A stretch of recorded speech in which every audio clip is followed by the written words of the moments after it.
Welcome to Total Reviews, the web show where I take a look at games of interest and see if they really are worth a purchase. I'll be breaking down the title, taking a look at the price, specs, gameplay, sounds, graphics, perhaps some bugs and improvements, and giving a final score at the end. In this episode, I take a look at Interstellar Transport Company, the brand new title finally released by MT Worlds.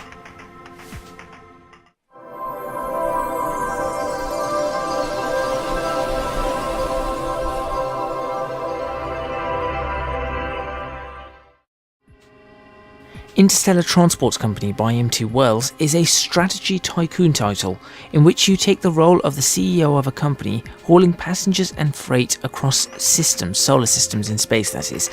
Your goal is to help colonize the galaxy and beat your competition while you're at it by being the biggest and best transport company in the cosmos.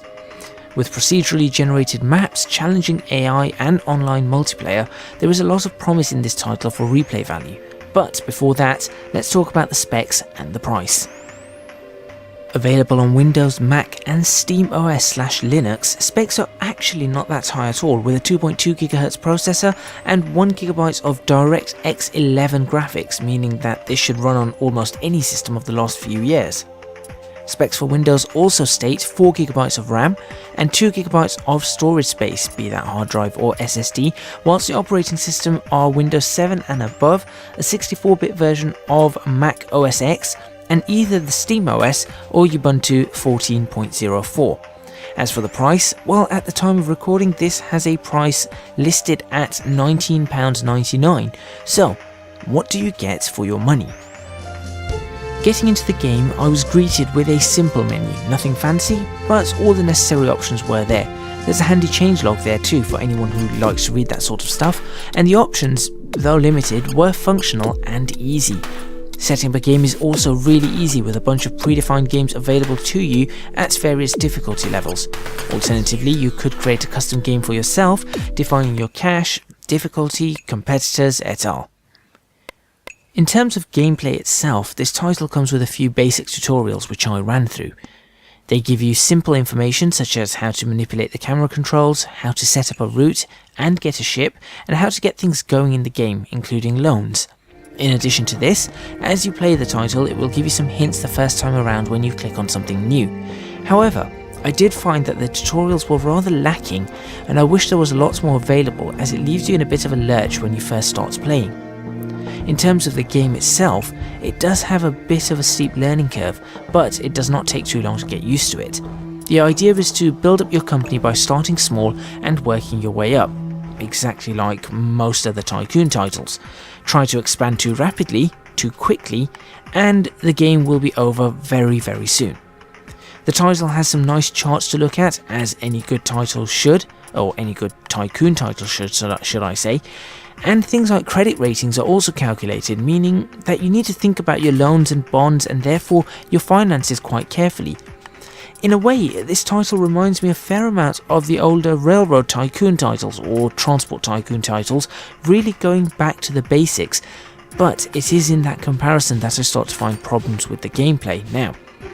This is not saying that this is a bad title, but there is something about Interstellar Transport Company that, because of the nature of the game and how it's been developed, we do have this problem, and that is the routing. So because of that routing, it's pretty much a point and click, and the gates cannot be used by competitors for a fee, so it makes it very dull when you're setting up a route or finding the best route. So logistics in a title, in a transport tycoon title anyway, are very, very important. Anyone who's played transport tycoon titles, loads of them, know how important logistics are. In fact, I'd say they're probably everything in that title, and routing is a key part of logistics, and that's notably absent due to the nature of the game. Now, the biggest challenge here is to ensure that you have your cargo maxed out as often as possible, and to ensure that you're running effective routes by looking at the supply and demand. But as long as you do that, I found that I was always making money. Maybe not making huge amounts of money, but making money nonetheless. And this is where I think this title needs to improve. Once you overcome that challenge of figuring out supply and demand, everything else is very simple. It would be brilliant if there were a way to create routes that would, for example, I don't know, slingshot around a planet, adding more of a risk of maybe crashing into the planet, but resulting in a faster transport time when it went right, or even slingshotting around an entire star, for example, when going from system to system. That would be really awesome. That could then give you an additional sort of aspect to the game, for example, where you'd have to hire captains for the game. So get yourself a simple pilot system, then you'd have to train your captains, train your pilots, and get them to then fly these routes. Just think of something like that, something to think about in those sorts of aspects. And speaking of aspects, one aspect that really did annoy me in the title was trying to click on a planet itself. It's just really bad, especially with loads of ships flying in and out. You're trying to click on the planet and you keep clicking on a ship. That has to be improved. But aside from that, the idea of having buildings on planets to help your company or an industry is a good shout, again reminding me of Railroad Tycoon and even newer titles such as Mashinky. Those things add nicely to the game. Plus, I did really like the idea of researching to unlock new buildings, advantages such as, faster ships, and new ships themselves. It works better than titles where you just have to wait for the right period in time, so that was definitely a positive. Graphically, there is nothing too special about the title. The interface is nice, though a little low res, and contrasts nicely with the 3D game. The ships themselves are modelled decently and have some interesting names, examples of Doing 919s and Space Bus. Anyone who knows aviation, or in fact most people, will know where that's actually coming from. The systems themselves are also similarly decently modelled, with buildings nicely highlighted against the planets themselves, and in a title like this, whilst the graphics are important, I think gameplay is far more important, so the fact that these are not up to maybe the standards that we've become accustomed to with all our AAA titles and whatnot, it's not really much of an issue at all. Similarly, sound-wise, music tracks are decent, they sound spacey, they get you into that transport tycoon-y kind of mood, and they are pleasant enough to listen to, but the noises of the ships themselves as they launch and dock do get annoying after a while.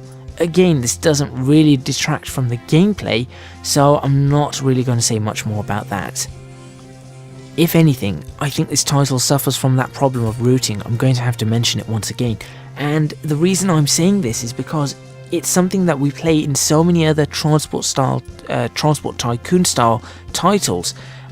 It's a loss of fun. There's a loss of that fun, and it's been taken away from us that we enjoy in a lot of transport based tycoon titles.